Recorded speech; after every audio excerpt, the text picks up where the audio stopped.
अक्षरा जी वो 3 महीने की प्रेग्नेंट है। हे भगवान, अब इहो मतलब कलंक हमरा पे लगी।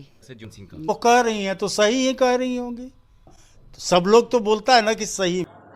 पवन जी की धर्मपत्नी ज्योतिषी ने इल्जाम लगाई थी कि अक्षरा सिंह पवन जी के 3 महीने के बच्चे की मां बनने वाली थी और वो उसे इस दुनिया में आने से पहले उसको जात से मार दिया। और ये सब देख करके पवन सिंह और अक्षरा सिंह के बीच में ही विवाद हुआ था।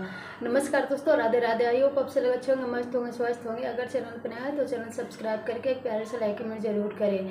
आज देख सकते हैं कि पूरे 1 साल बाद अक्षरा सिंह के पापा से कोई रिपोर्टर इतना घटिया कैसे हो सकता है। एक बाप से ये सवाल पूछते हुए उसका रोमा नहीं खड़ा हुआ, क्योंकि कहीं ना कहीं अक्षरा सिंह के ये पापा हैं और एक पिता से पूछ रहे हैं कि आपकी बेटी यानी पवन सिंह के बच्चे की 3 महीने की माँ बनने वाली थी। तो ये सब देख करके इस रिपोर्टर पे घिन आता है। वैसे आपको क्या लगता है, क्या सच में पवन सिंह के बच्चे की माँ बनने वाली थी अक्षरा सिंह? अक्षरा सिंह के पापा का कहना है कि हाँ, अगर ज्योतिषी बोल रही है तो क्या पता सच ही होगा। लोग बोलते हैं कि अक्षरा माइक फेंक के भाग गई तो वो भी सच है। कोई बोलता है कि पैसा लूट के भाग गए, वो भी सच है।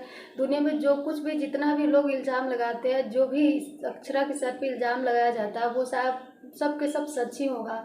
और एक पिता से ये सब सवाल पूछते हुए इतने घटिया घटिया को कौन रिपोर्टर बना कौन लेता है।